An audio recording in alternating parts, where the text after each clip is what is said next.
Bonjour à tous. Donc, en vue de la préparation de l'UE Anthropocène, je vais vous présenter ce diaporama sur les puits océaniques de carbone et la géo-ingénierie climatique. Je m'appelle Thierry Moutin, je suis à l'Institut méditerranéen d'océanographie, je travaille sur le campus de Lumini. Donc, avant de parler de cela, je voulais faire un rappel du contexte du dérèglement climatique. Donc, si on regarde à gauche de cette diapositive, pour ce qui concerne le passé, vous voyez que j'ai représenté en bleu les évolutions du CO2 atmosphérique depuis 400 000 ans. Et on voit qu'on a des variations entre des niveaux élevés, des niveaux plus bas, qui correspondent en fait à des moments où il fait chaud, des moments où il fait froid, hein, et qui correspondent aux 4 dernières variations de concentration en CO2 atmosphérique correspondant aux périodes de glaciation et d'interglaciation. Et vous voyez que depuis le début de l'ère industrielle, la concentration en CO2 dans l'atmosphère a augmenté brusquement. Si on regarde maintenant ce qui se passe à droite, pour la partie qui correspond au présent, donc à droite complètement, vous voyez les combustibles fossiles, qui sont le charbon, le pétrole et le gaz, qui sont utilisés pour l'industrie, pour nous chauffer, pour nous déplacer, etc. Et comme donc c'est du carbone, hein, ces combustibles fossiles, quand on les brûle, on produit du CO2 qui va s'accumuler. Donc la baignoire, c'est pour montrer différentes choses, en particulier que la concentration en CO2 atmosphérique anthropique, celle qu'on a rajoutée depuis le début de l'ère industrielle, correspond à peu près à ce qu'il y avait avant dans l'atmosphère. Et c'est elle qui est responsable de cet effet de serre additionnel qui nous réchauffe. On voit donc qu'on peut perdre du CO2 par essentiellement deux puits, donc la biosphère terrestre et les sols, et l'océan. Donc c'est les seuls moyens en fait de perdre quantitativement des quantités importantes de CO2, alors que le remplissage, hein, c'est les combustibles fossiles. Ceci, c'était important pour, par exemple, essayer de comprendre ce qui s'est passé pendant la crise du Covid. La crise du Covid, on a fermé le robinet, l'économie mondiale, hein, qui est basée à 80% sur les combustibles fossiles, de 6%. Donc on ferme le robinet de 6%, et en fait, donc, le niveau dans la baignoire, il a continué à augmenter. On n'a rien changé au puits océanique, et donc, ce qui s'est passé, c'est que le niveau de la baignoire a continué à augmenter, et en 2020, on a quand même eu l'année la plus chaude. Et ça permet aussi de se rendre compte des efforts qu'il faut réaliser, puisque le Covid, hein, a été finalement un épiphénomène par rapport à l'altération du climat. On va s'intéresser ici principalement aux puits océaniques de carbone que j'ai représentés par cette flèche rouge. Je rappelle que j'ai fait d'autres vidéos et elles sont disponibles sur mon site web. Elles représentent surtout des idées très générales sur le contexte du dérèglement climatique. Voici une diapositive qui représente les émissions et la répartition du CO2 depuis le début de l'ère industrielle, même avant, hein, depuis 1750. Et vous voyez que au-dessus, on a l'origine de ce CO2. Donc c'est essentiellement, comme je l'ai dit avant, la combustion des énergies fossiles et la production de ciment, mais on a aussi la déforestation qui agit sur ce niveau de CO2. En dessous, vous avez ce qui correspond au puits ou au devenir du CO2. Donc soit ce CO2 qui a été émis, il va être récupéré par les sols et la végétation, c'est ce qui est en vert, soit il va être pris par l'océan, c'est ce dont j'ai déjà parlé juste avant, soit il va rester dans l'atmosphère. Et donc ce schéma, il est très important de le comprendre, puisque en fait c'est la partie du CO2 qui va rester dans l'atmosphère qui va contribuer à nous réchauffer. Nous, on va s'intéresser ici particulièrement aux puits océaniques de carbone. Il faut comprendre que le rôle de l'océan dans cette séquestration du CO2 d'origine anthropique, c'est devenu un enjeu majeur de l'océanographie. Alors, le plan de cette conférence, ça va être le suivant. Donc, premièrement, je vais vous expliquer un peu plus en détail ce qu'est le puits de carbone océanique. Ensuite, je parlerai de l'évolution temporelle de ce puits. Et puis, on abordera, vous voyez, c'est peut-être un peu, comment dire, ironique, l'océan comme une solution au problème du dérèglement climatique. Alors on commence par le puits de carbone océanique. Donc il faut savoir que l'océan c'est un acteur majeur du cycle du carbone, et si on veut comprendre comment ça fonctionne, il faut faire un petit peu de chimie. Donc j'en ai pas mis beaucoup, mais j'étais obligé d'en mettre un petit peu. Il faut comprendre que ce qui gouverne les échanges de CO2 entre l'océan et l'atmosphère, donc ce flux de CO2 entre l'océan et l'atmosphère, c'est le produit d'un coefficient, une vitesse de transfert, que multiplie un gradient de pression partielle de CO2. Là, en gros, la pression partielle de CO2, c'est comme la concentration, mais c'est un gaz, donc on va parler de pression partielle. Donc, soit la pression partielle de CO2 dans l'atmosphère, elle est équivalente à la pression partielle de CO2 dans l'océan de surface, on n'a pas d'échange, soit on a une pression partielle de CO2 dans l'océan qui est très forte, et plus forte que celle dans l'atmosphère, et on va avoir un flux de l'océan vers l'atmosphère, soit c'est le contraire, on a une pression partielle de CO2 dans l'atmosphère qui est plus grande que celle dans l'océan, et l'océan va agir comme un puits et séquestrer du carbone.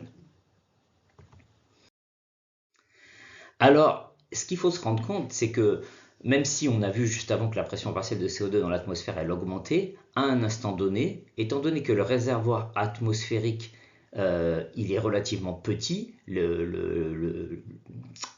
l'équilibre se fait en moins de 10 ans, le flux va essentiellement dépendre de la pression partielle de CO2 océanique. Donc la pression partielle de CO2 à un instant donné est relativement constante, et c'est la pression partielle de CO2 dans l'océan qui va déterminer donc le sens du flux. Et donc c'est pour ça qu'on la détermine à l'échelle globale, comme c'est représenté donc sur cette figure. Donc vous voyez qu'à gauche vous avez l'océan Atlantique, au milieu l'océan Indien, et à droite l'océan Pacifique. Et vous voyez que c'est très variable au niveau de l'océan. On a des zones qui apparaissent en rouge et qui sont des zones où la pression partielle de CO2 dans l'océan est supérieure à celle dans l'atmosphère, et donc on va dégazer, on va transmettre du CO2 de l'océan vers l'atmosphère. Et au contraire, on a des zones puits où en fait qui vont correspondre à des zones de stockage du CO2. Cette même figure représente le stock de carbone anthropique, donc qui est accumulé dans la colonne d'eau entre 0 et 3000 mètres.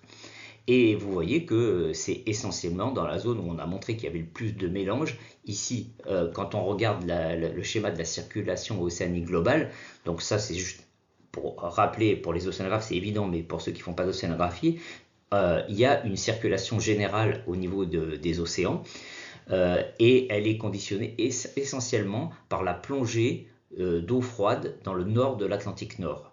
Donc c'est ici qu'existe le moteur de la circulation qu'on va appeler thermohaline. Vous avez donc ces eaux qui vont plonger, qui vont circuler du nord de l'Atlantique jusqu'au sud de l'Atlantique, traverser au niveau du courant circumpolaire antarctique, remonter au niveau des océans Indiens et Pacifique, et globalement revenir par une circulation de surface jusqu'au point de départ. On considère qu'il faut à peu près 1000 ans pour cette circulation générale globale, et vous voyez que c'est à l'endroit de ce moteur de la circulation océanique qu'on a la principale séquestration donc, de carbone anthropique. Alors, l'important, ça va être de comprendre de quoi dépend la pression partielle de CO2 dans l'océan. Celle-ci va dépendre de la chimie. Là, vous voyez, donc le CO2 réagit avec l'eau pour donner un acide qu'on appelle l'acide carbonique, qui lui réagit avec l'ion carbonate, CO3 pour donner 2 ions bicarbonate. Avec des effets de la température sur cette réaction, on va pouvoir séquestrer du carbone qui va se mélanger avec la circulation océanique et être dirigé vers l'intérieur de l'océan. On va donc parler ici de pompes physiques. C'est des effets de solubilité simplement. Vous voyez que la vie n'intervient pas dans cette réaction. Mais c'est la réaction par exemple qui va conduire à l'acidification de l'océan. La pression partielle de CO2 ne dépend pas que de la physique, elle dépend aussi de la biologie. Vous voyez ici une réaction que vous devez tous connaître, c'est la réaction qu'on appelle de photosynthèse. Hein, seuls les végétaux chlorophylliens et les algues qui vivent dans l'océan sont capables de transformer le carbone minéral, le CO2, en carbone organique. Et cette réaction, en fait, elle va dépendre de la disponibilité d'éléments nutritifs, en particulier d'azote, nitrate, de phosphate, H3PO4 ici, et produire de l'oxygène.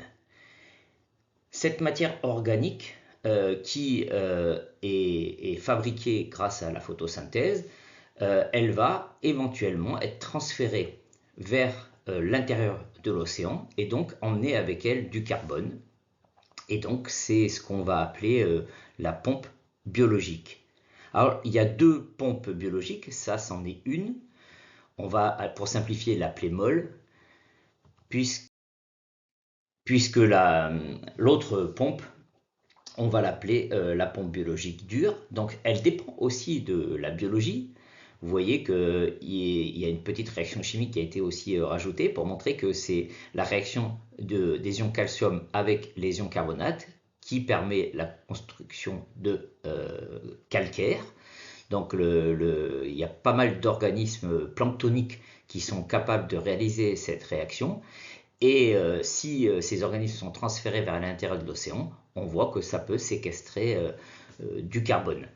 Alors pour les Marseillais, c'est assez facile de se rendre compte de l'importance de cette réaction dans la séquestration du carbone, puisque les calanques sont constitués de carbonate de calcium.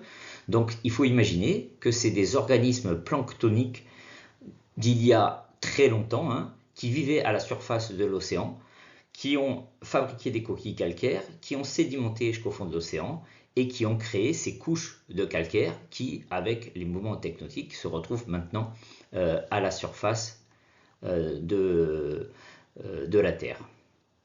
Donc on voit que des quantités importantes de carbone peuvent être séquestrées par cette pompe biologique dite dure, parce qu'elle est en rapport avec le carbonate de calcium. Cette figure représente les profils moyens de carbone minéral dissous qui sont générés par les trois pompes à carbone.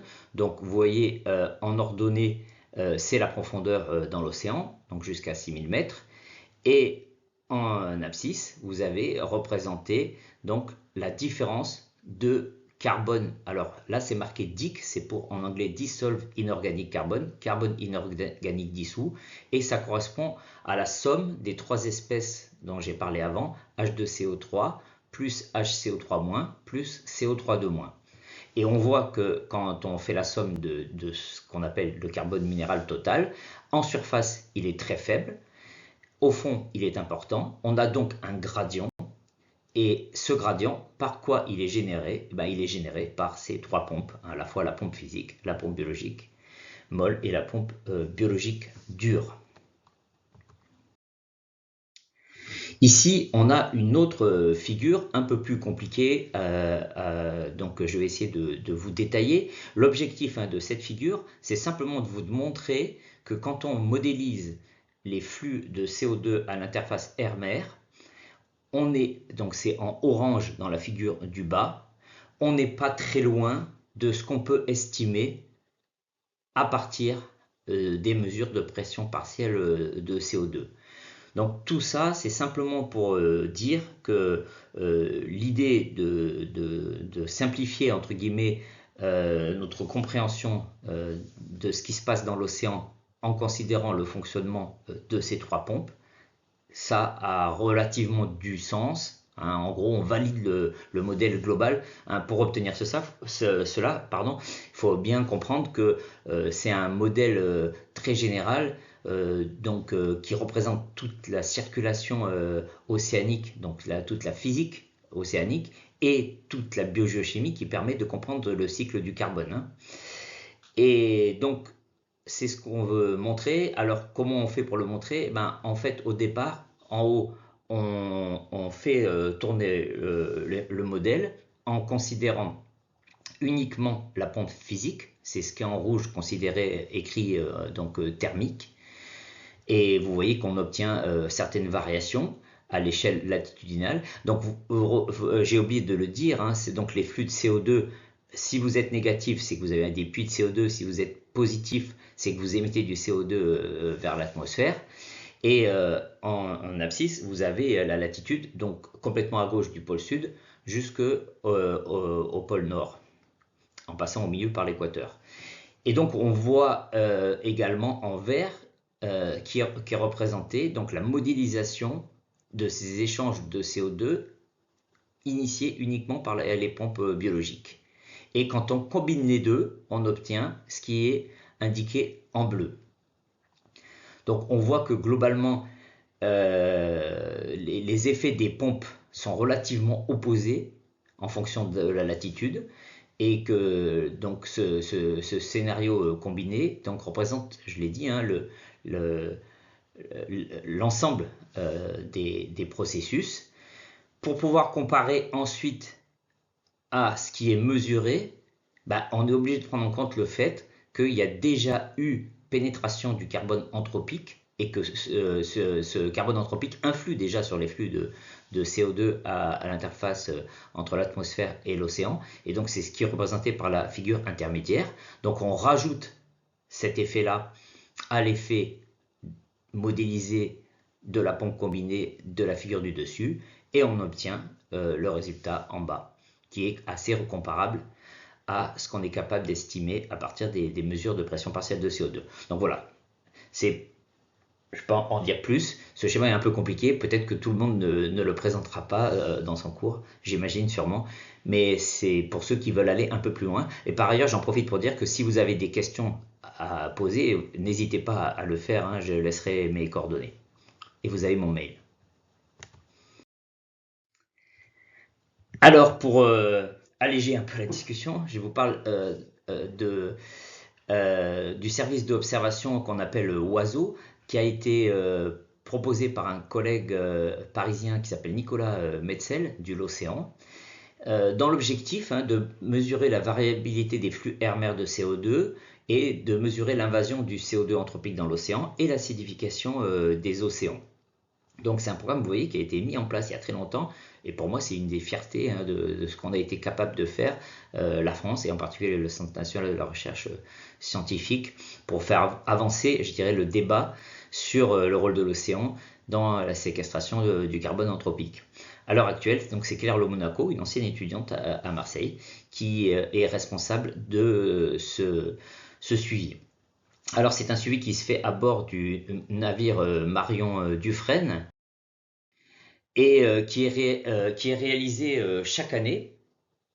Et donc moi j'ai eu la chance de participer en 2022 à la campagne Oiseau 32. Vous imaginez, ça fait 32 fois que ces campagnes se font.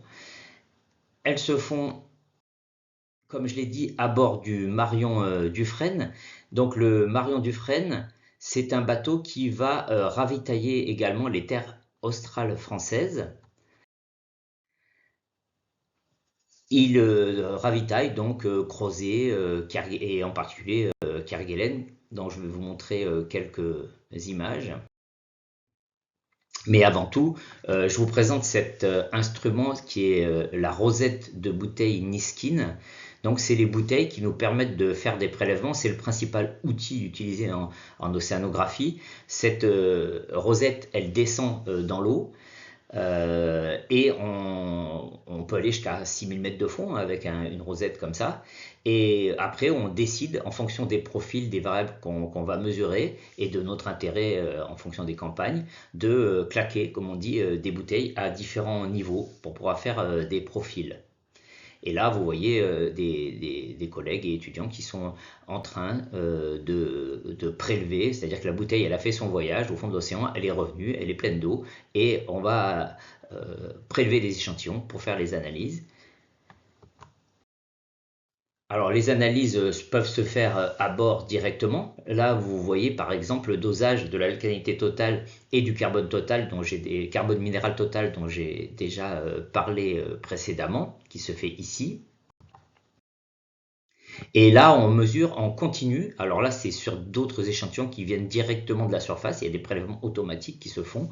Et en continu, la pression partielle de CO2 dans l'océan de surface et aussi dans l'atmosphère va être mesurée. Donc là, vous voyez, on arrive à Kerguelen. Donc on est très loin, à 1000 km du continent antarctique. Et on voit la base, il y a quelques habitations. Je crois que c'est une soixantaine de personnes qui vivent là à l'année. Et le bateau ne vient les voir qu'une fois tous les 3 mois. Donc c'est un petit peu la fête quand on arrive. En attendant, ils vivent en autarcie complète. Et voilà le type de résultats qui ont été produits, qui sont incroyables, où vous voyez que malgré la variabilité, on arrive à avoir des tendances à l'augmentation dans la pression partielle de l'eau et des pressions partielles de l'atmosphère. Alors, comme je l'ai dit, il existe 3 devenirs pour le carbone anthropique. Soit il va être pris par les sols et la végétation, soit il va être pris par l'océan, et soit il va rester dans l'atmosphère. On peut mesurer ce stock de carbone anthropique dans l'atmosphère avec une grande précision. Donc il y a des mesures qui ont été faites. Là, vous avez vu les mesures faites par exemple à Mauna Loa, mais il y en a d'autres qui sont faites à plein d'endroits dans le monde. Et vraiment, on peut obtenir avec une grande précision cette mesure de carbone anthropique dans l'atmosphère. Alors il y a différentes méthodes pour estimer le puits océanique de carbone anthropique. Une méthode basée sur la pénétration du carbone 13, les variations du stock de carbone minéral total, la modélisation, etc. Il y a beaucoup de méthodes différentes. Et l'intérêt, c'est qu'elles convergent toutes vers une valeur de puits océanique de carbone. Et du coup, c'est uniquement par différence qu'on va estimer le stockage dans le sol et la végétation terrestre pour l'instant, parce qu'il est beaucoup plus difficile à mesurer. Donc c'est une des fiertés de l'océanographie, entre guillemets, d'être arrivé à estimer de façon très correcte le puits océanique de carbone, et vous voyez son intérêt. Maintenant, je vais vous parler donc d'évolution temporelle.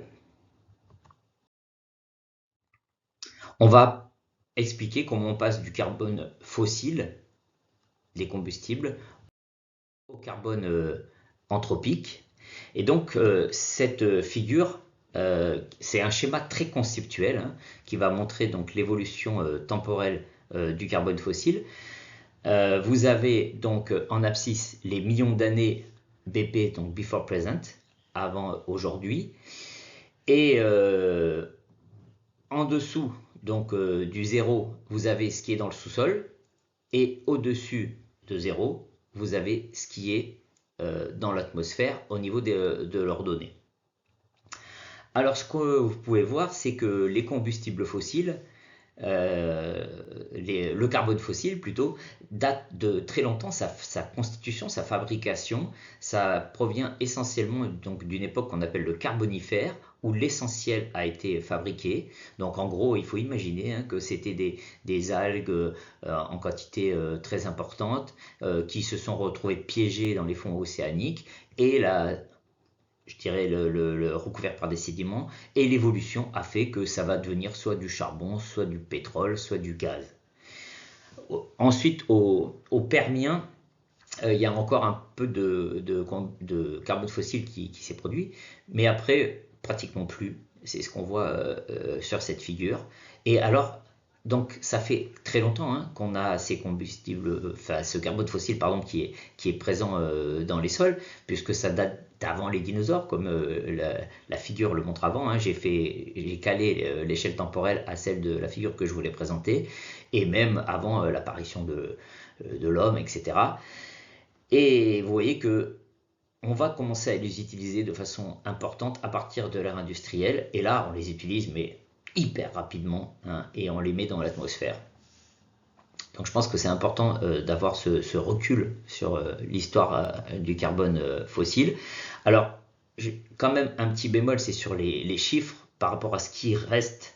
Moi je me suis servi de la publication qui est en dessous, pour parler des réserves prouvées de combustibles fossiles, vous doutez bien que tout le monde n'a pas envie de donner sa quantité de carbone fossile contenu dans son sol, et que c'est très compliqué d'arriver à avoir une estimation correcte de ce qu'il en est. En tout cas, ces chiffres sont probablement faux, parce que sinon là on en aurait plus pour très très très longtemps.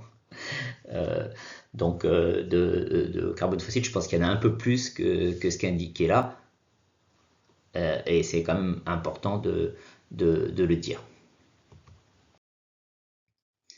Alors là, on va parler de ce pulse de CO2 et de ce que devient ce pulse de CO2 émis suite à la combustion des carbones fossiles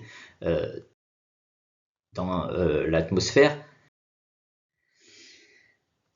Donc pourquoi je parle de pulse? Parce que en rapport avec le schéma que je vous ai montré précédemment, vous voyez bien, donc c'est le schéma du dessus. On a commencé à utiliser les combustibles fossiles, et on les a utilisés depuis 1950 de façon extrêmement intense.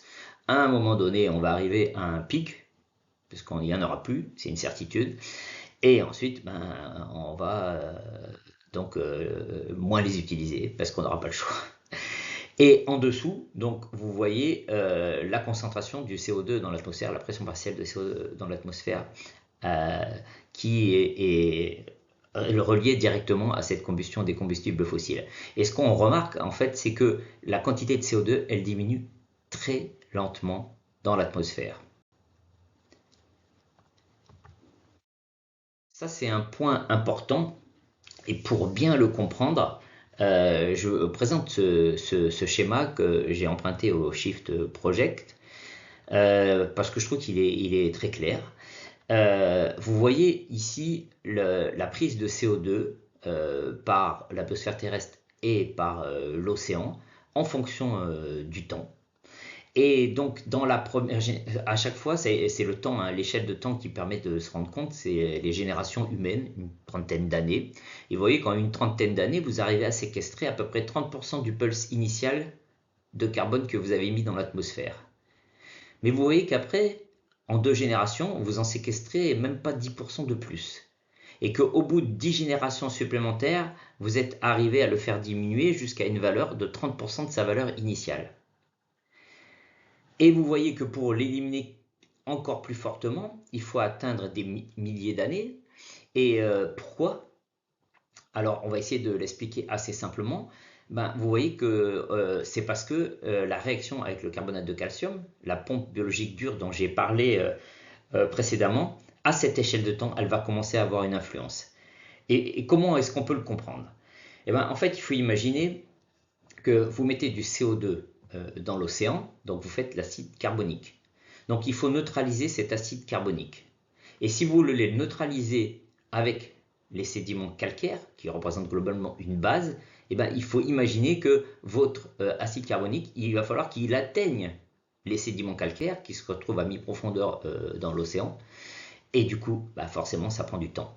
Hein. Donc vous voyez que le temps, c'est une notion qui est hyper importante pour comprendre comment le puits océanique de carbone fonctionne. Il faut vraiment prendre en compte l'échelle temporelle des différents processus qui interviennent. Et suivant les processus, elle n'est pas du tout la même. Donc ce qu'on sait, c'est qu'à terme, l'océan va séquestrer tout le CO2 émis par l'homme dans l'atmosphère, mais ça va se dérouler sur une relativement longue échelle de temps. En attendant ce temps, le CO2 qui va rester dans l'atmosphère, lui, il va réchauffer la planète. À moins que, et là c'est la troisième partie que je voulais aborder aujourd'hui, qu'on intervienne. Et donc je voulais vous parler là de géo-ingénierie climatique. Et j'ai mis comme titre à cette partie un océan de solutions, comme je vous ai dit, et vous allez le voir après, c'est un petit peu ironique. Est-ce que l'homme a la possibilité d'intervenir efficacement en utilisant l'océan pour séquestrer du carbone? Donc c'est ça dont on va discuter maintenant. Alors le titre, je ne l'ai pas emprunté nulle part, je l'ai emprunté parce qu'il avait été utilisé à l'Ocean Science Meeting en 2020 à San Diego, juste avant le confinement. J'ai eu la chance de participer à ce congrès. C'est le congrès important en océanographie qui a lieu chaque année, et moi j'y suis allé à ce moment-là. Et cette année, l'accent avait été mis sur le thème Une planète résiliente. Et ça s'est articulé autour du concept selon lequel les scientifiques, en partenariat avec les gouvernements et les communautés, ont le pouvoir d'influer sur le changement en favorisant des océans plus sains et plus résilients, un approvisionnement alimentaire plus sûr et durable et là vous voyez comme c'est important, comment entre guillemets on culpabilise les scientifiques et en atténuant les effets du changement climatique.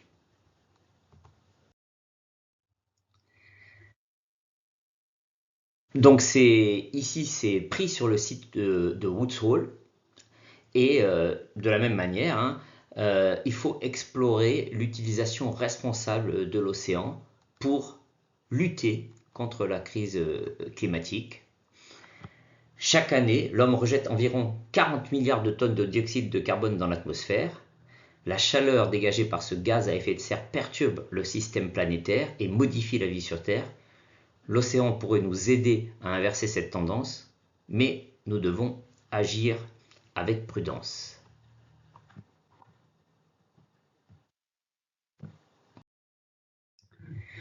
Alors, toujours sur ce même site, le problème, nous devons faire plus que simplement réduire notre dépendance aux combustibles fossiles. Nous devons trouver de nouveaux moyens d'éliminer et stocker en toute sécurité plus de carbone que nous en ajoutons à l'atmosphère chaque année, ce qu'on appelle les émissions négatives nettes. Et là, vous avez un schéma qui vous présente ces émissions négatives nettes. Donc là, vous avez les gigatonnes de CO2 qui sont émises par an en fonction du temps. Donc le scénario business usual qui est mis en haut. Et si on fait des efforts, vous voyez que avec les techniques pour diminuer, la concentration du CO2 dans l'atmosphère, on dit qu'il faut aller vers le net zéro en 2050. Et là, on vous prouve qu'en fait, ça ne suffira pas et qu'en fait, il faut avoir des émissions négatives et aller vers les approches qui permettent de réduire donc la quantité de carbone dans l'atmosphère.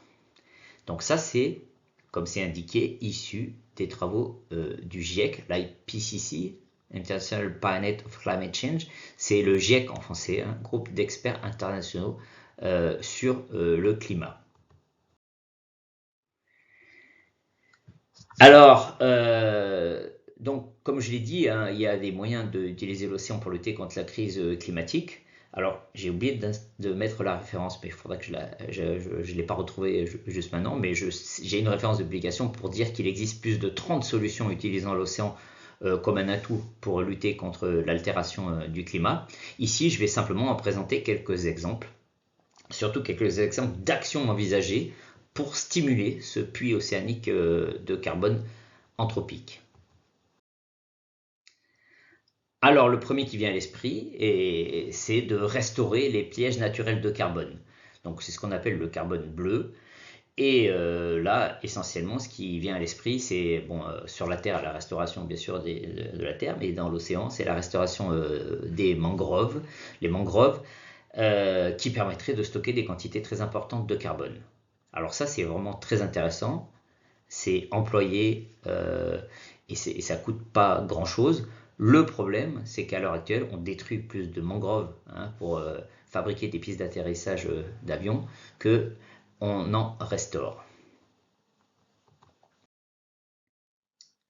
Enrichir l'océan en fer. Là, je vais en parler un peu plus longuement.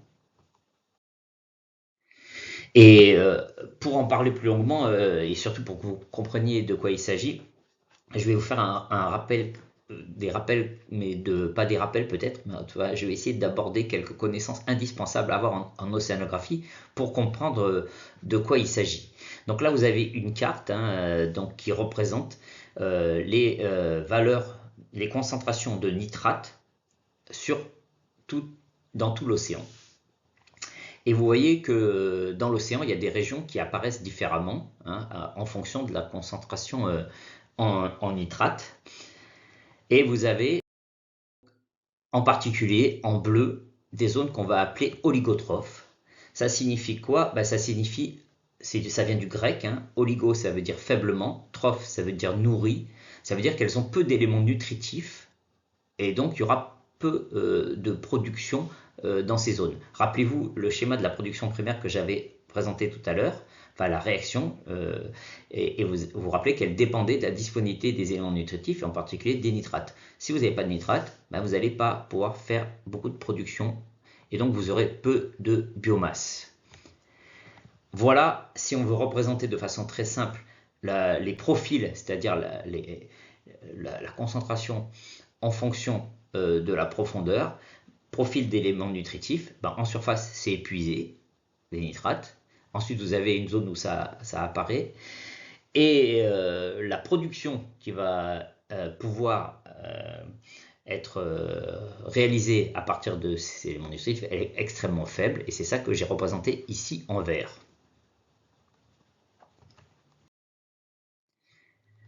Dans l'océan, vous avez d'autres zones. Vous avez des zones dites d'upwelling.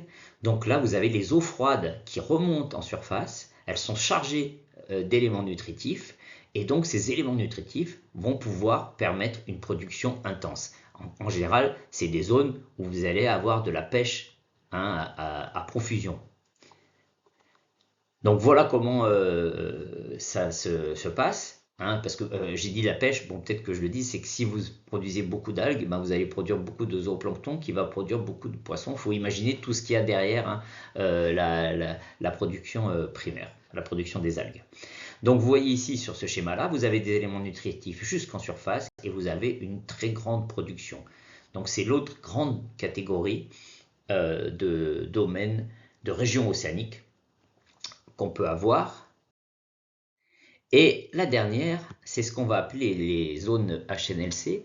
Donc là, j'en profite pour quand même dire qu'elles ont été découvertes par un ancien collègue du laboratoire dans lequel je travaille, qui s'appelait Hans-Joachim Minas. Et c'est des régions qui sont caractérisées par le fait qu'il y a beaucoup d'éléments nutritifs. Donc HN, ça veut dire High Nutrient, beaucoup d'éléments nutritifs.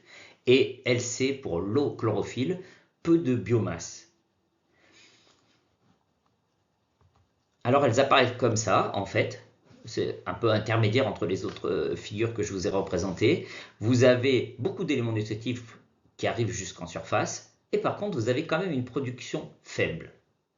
Et donc, ces régions, elles ont beaucoup intéressé les océanographes, puisque la question pouvait se poser, c'est qu'est-ce qui fait que dans ces régions-là, on n'ait pas une production plus élevée alors qu'on a des éléments nutritifs.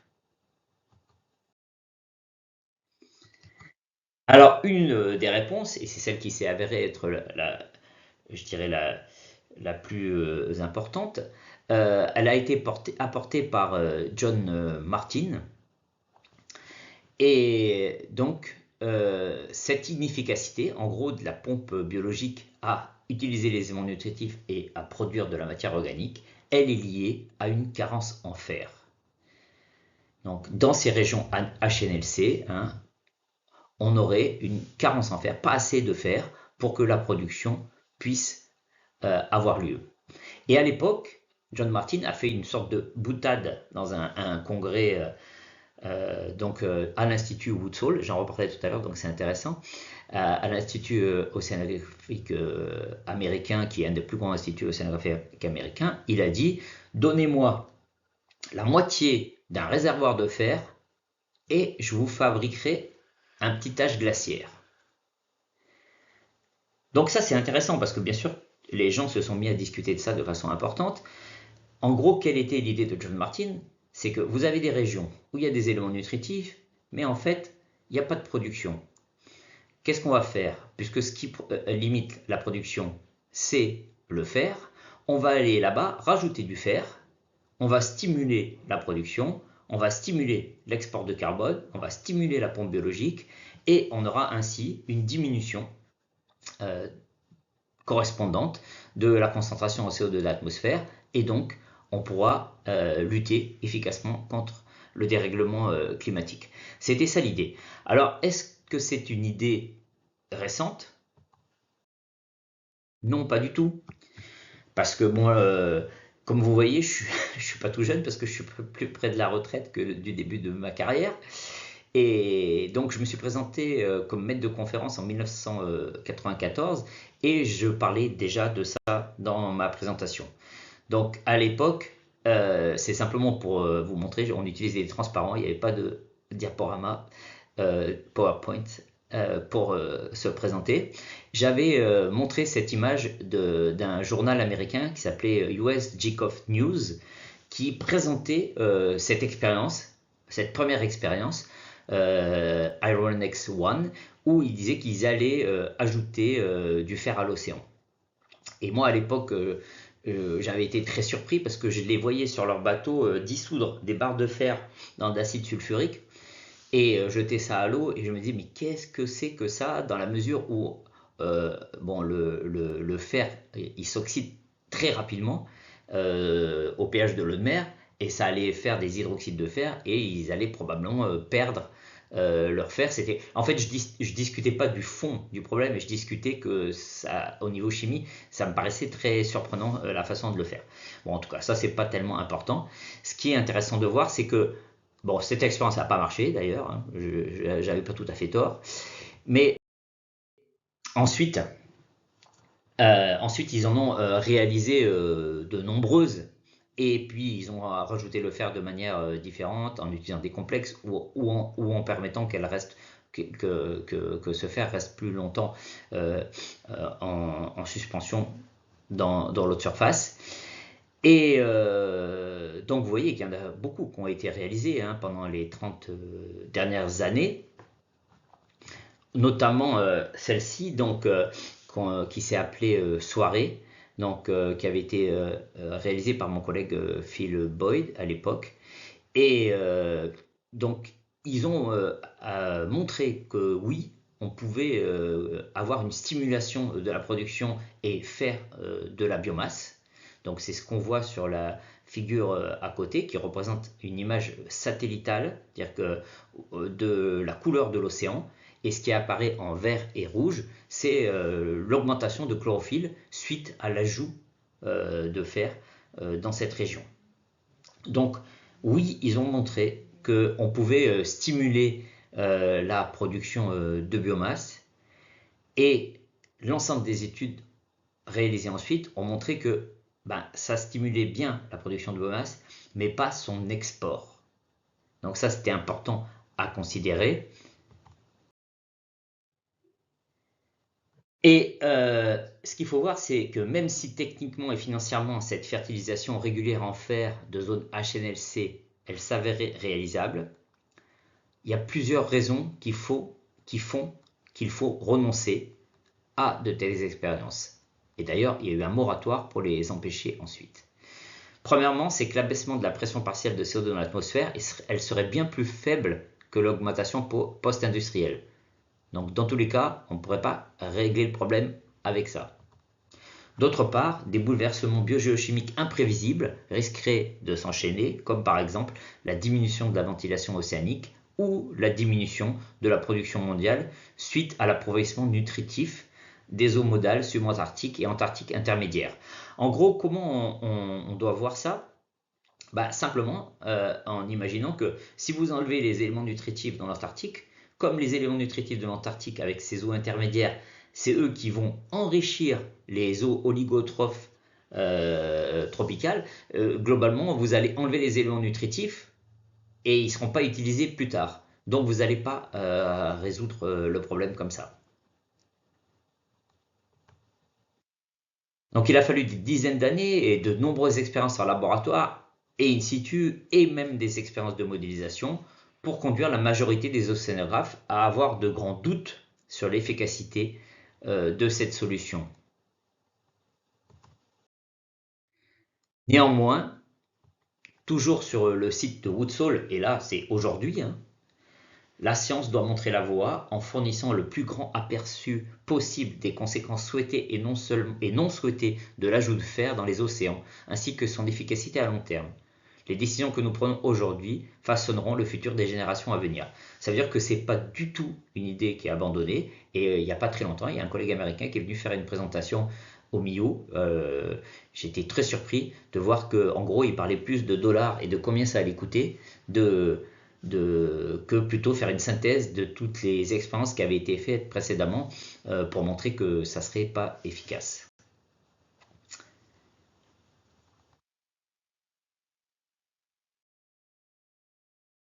Autre solution, donc action envisagée pour lutter contre le dérèglement climatique en utilisant la géo-ingénierie climatique, c'est de fabriquer des upwelling artificiels. Donc vous fabriquez une machine qui va vous permettre de remonter les eaux froides chargées d'éléments nutritifs en surface. Et en surface, donc là où il y a donc de la lumière, si vous avez des éléments nutritifs et de la lumière, vous pouvez produire de la matière organique. Alors que je sais que les Allemands travaillent beaucoup sur ces projets. Ça serait curieux, ça serait intéressant de voir l'efficacité énergétique de ce genre de solution, dans la mesure où forcément il vous faut beaucoup d'énergie pour aller pomper l'eau au fond, pour la ramener en surface. Donc a priori, ils partent sur de l'énergie solaire pour le faire.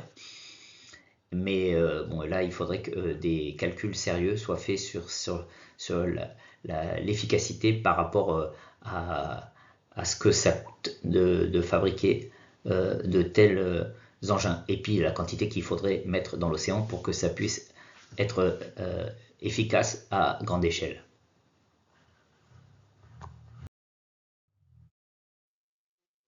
Solution, augmenter l'alcalinité de l'océan. L'idée, c'est de changer le pH de l'océan pour augmenter le puits de carbone océanique. Alors, je vais ici on parler un peu plus de chimie. Et donc simplement pour vous dire que si ça vous intéresse aussi, il y a des exercices qui sont possibles de faire. Chez nous, on le fait au niveau L3 en chimie. Et donc, il y a toute une partie de cours sur la fabrication des diagrammes log-log, comme ceux qui sont représentés ici. Donc, c'est log de concentration en fonction du log de la concentration en H+. Vous savez que le pH, c'est moins log de la concentration en H+. Et j'imagine que vous avez déjà tous vu ce type de diagramme où on représente la répartition des espèces en fonction du pH. Donc là, vous avez donc l'acide carbonique H2CO3 dont j'ai parlé tout à l'heure. HCO3- et CO3- sont les espèces que vous allez trouver en fonction du pH.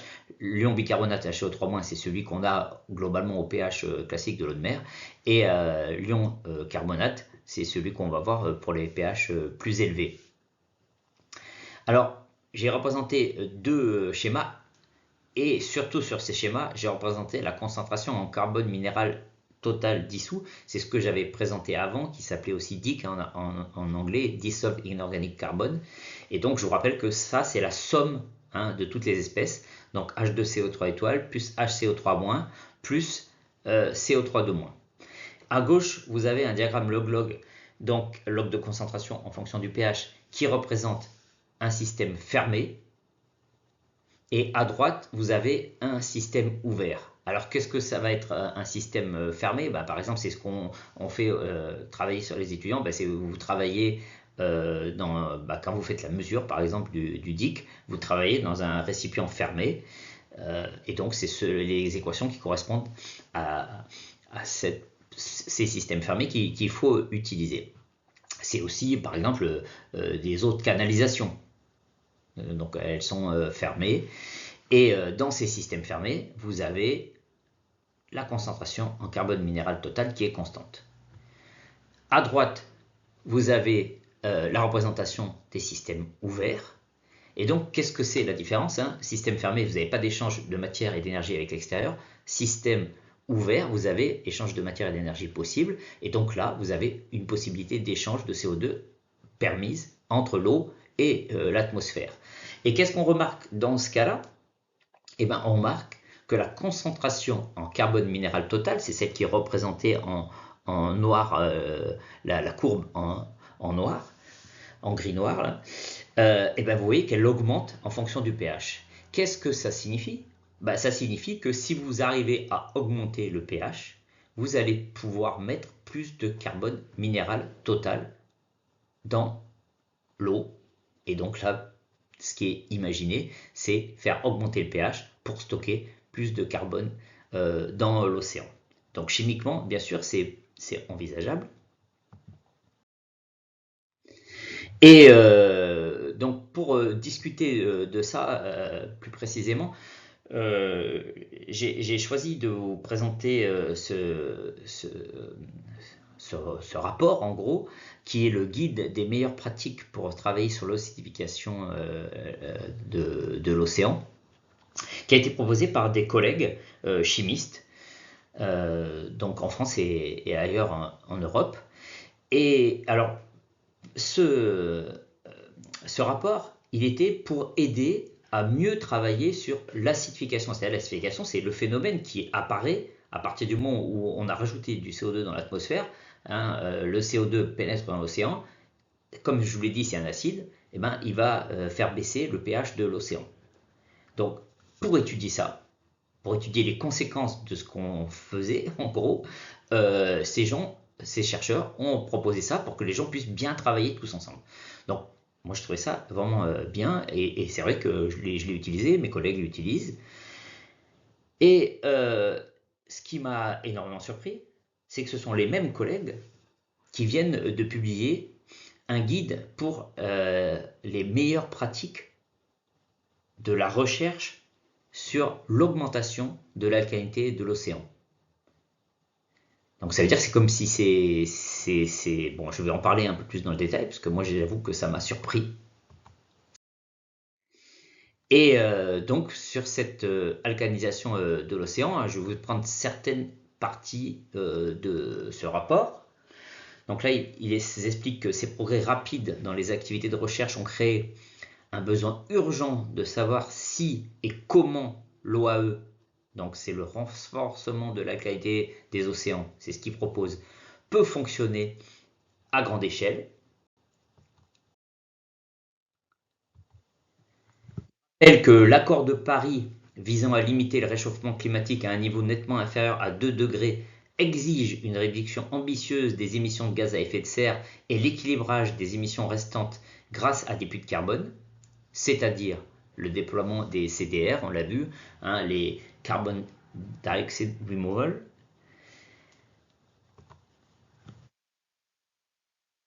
On dit que le renforcement de la qualité de l'océan, donc OAE, apparaît comme une méthode prometteuse de CDR, donc c'est technique pour éliminer le dioxyde de carbone de l'atmosphère.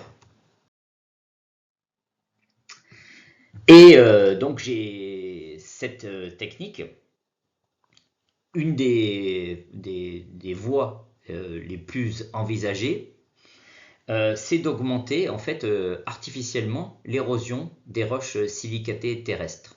Donc en utilisant l'olivine, donc c'est une roche silicatée qui est relativement présente partout. Et donc, vous voyez, il est indiqué la dissolution de cette olivine qui permet de stocker, de piéger une partie du CO2. Donc, la référence que j'ai indiquée, et c'est l'article que j'ai trouvé le plus intéressant à ce sujet. Donc, c'est des géologues qui sont intéressés à ça. Alors, par rapport à ce que je disais précédemment, puisque je n'ai pas du tout parlé de cette réaction quand je parlais de puits océanique de carbone, je vous ai parlé, je vous rappelle, de l'invasion du CO2 dans l'océan, donc la prise de CO2 par l'océan. Je vous ai parlé des pompes. Je vous ai parlé du carbonate de calcium, de la pompe dure. Mais je n'ai pas du tout parlé de ce processus-là. La raison pour laquelle je n'en parle pas d'habitude, c'est que c'est un processus qui intervient à des échelles de temps extrêmement longues. Et c'est le processus qui permet d'éliminer totalement le CO2 de l'atmosphère.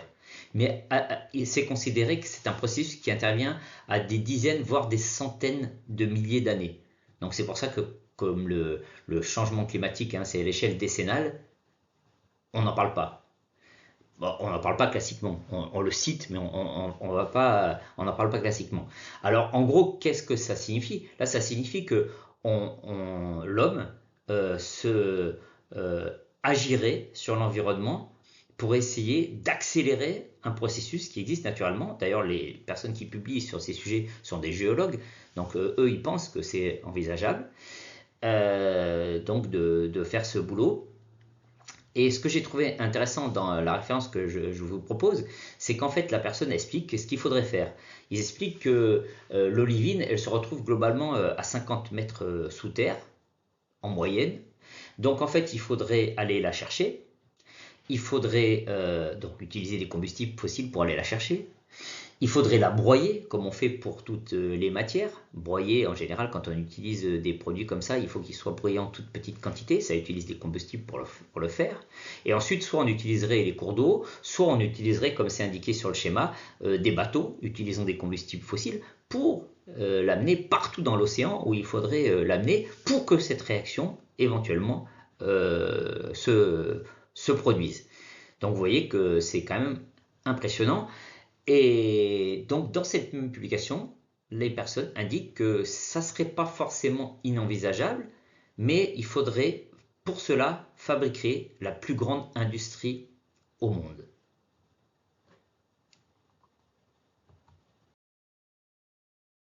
Donc, maintenant, ce qu'on va voir, c'est ce qui se passe au niveau de l'Europe.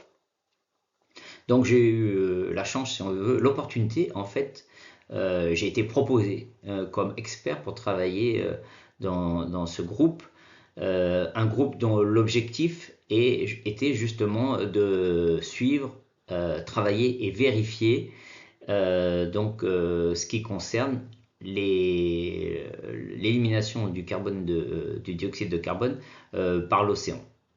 Donc oui, c'est très récent, en décembre 2023. Et donc j'ai reçu ce document dont je voulais vous parler un peu. Et voilà donc quelques informations donc à l'intérieur. Donc vous voyez que le GIEC, je le rappelle, le GIEC c'est le groupe d'experts internationaux sur le climat, a estimé qu'en plus de parvenir à des émissions nettes de gaz à effet de serre nulles d'ici 2050, nous devons éliminer entre 100 et 1000 gigatonnes de CO2 de l'atmosphère d'ici la fin du siècle pour limiter le réchauffement climatique à 1,5 degré. Cette nécessité est également reconnue dans la loi européenne sur le climat, qui stipule que l'Union européenne doit s'efforcer d'atteindre des émissions négatives après 2050. Un peu plus loin donc dans ce rapport, cependant pour atteindre les objectifs climatiques requis, de nouvelles méthodes CDR, Carbon Dioxide Removal, sont nécessaires, y compris celles liées à l'océan. L'obtention de connaissances sur la faisabilité, l'efficacité et la sécurité des approches CDR marines est donc une priorité absolue.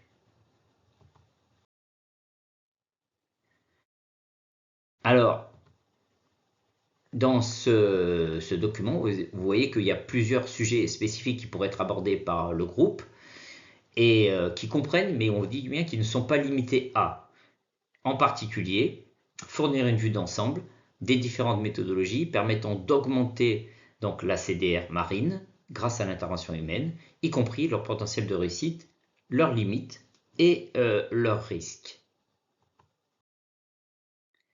Et voilà le temps qui est donné, le time schedule. Tous ceux qui ont participé à des projets européens ou autres connaissent bien ce genre de tableau qu'il faut faire.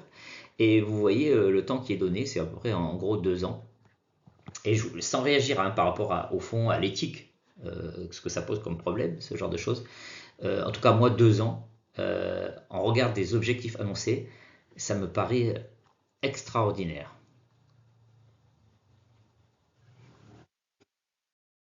Et donc, je voulais conclure là-dessus.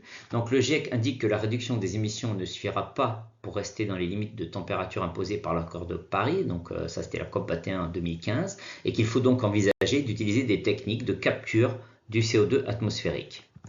Un grand nombre de solutions utilisant l'océan sont proposées pour lutter contre le dérèglement climatique. Certaines apparaissent de bon sens, mais ne sont pas en mesure d'apporter une contribution suffisante à la diminution de la concentration en CO2 de l'atmosphère. D'autres paraissent de la science-fiction, mais sont en train d'être évaluées par des chercheurs, pour l'instant à petite échelle. Moi, ce que j'ai remarqué, c'est qu'il y avait une évolution dans la perception des technosolutions par les scientifiques de ces sujets, de l'évitement à finalement l'indispensable nécessité de les étudier et de les étudier en plus dans l'urgence. L'urgence de les étudier, elle me paraît incompatible avec une évaluation correcte des conséquences. Alors, j'avais pas envie de terminer que là-dessus, même si ça concerne vraiment ce que j'avais dit que je proposais, donc sur donc le puits océanique de carbone et la géo-ingénierie climatique. Je veux quand même rappeler que les solutions pour lutter contre le dérèglement climatique, on les connaît, elles sont relativement simples. Par exemple, électrifier l'industrie, principal émetteur de dioxyde de carbone. Par exemple, utiliser l'agroécologie, qui est en plus capable de séquestrer des quantités très importantes de CO2 dans le sol, contrairement à l'agro-industrie, qui malheureusement a le vent en poupe encore actuellement. Ça, c'est pour citer que ces solutions-là, mais on sait qu'il y en a bien d'autres. Pour les bâtiments, on sait qu'il faut les isoler, et comme ça, on va utiliser beaucoup moins de chauffage. En ville, on n'a pas besoin de voiture, on peut utiliser les transports en commun, et donc ça ne sert à rien de faire des autoroutes. Je vise personne à Marseille pour amener encore plus de voitures en ville. Il faut développer les transports en commun, et globalement la plupart des gens vivent dans les villes, et c'est pas du tout le problème d'enlever les voitures à la campagne, mais de les enlever en ville, qui permettra qui est une solution tout à fait envisageable, etc., etc. On sait qu'il y a plein de solutions, elles sont simples, sauf que a priori la géo-ingénierie climatique, elle va mieux dans le système pour que justement on change rien. Voilà, ça c'était juste un point de vue personnel pour terminer cette présentation. Et n'hésitez pas, donc si vous avez besoin de me joindre, moi je suis à Lumini, et mon mail c'est thierry.moutin @mio.osupiteas.fr. Donc osu.pytheas.fr, et j'essaierai de vous répondre le plus rapidement possible. Bon courage pour la préparation de ces UE, et à bientôt.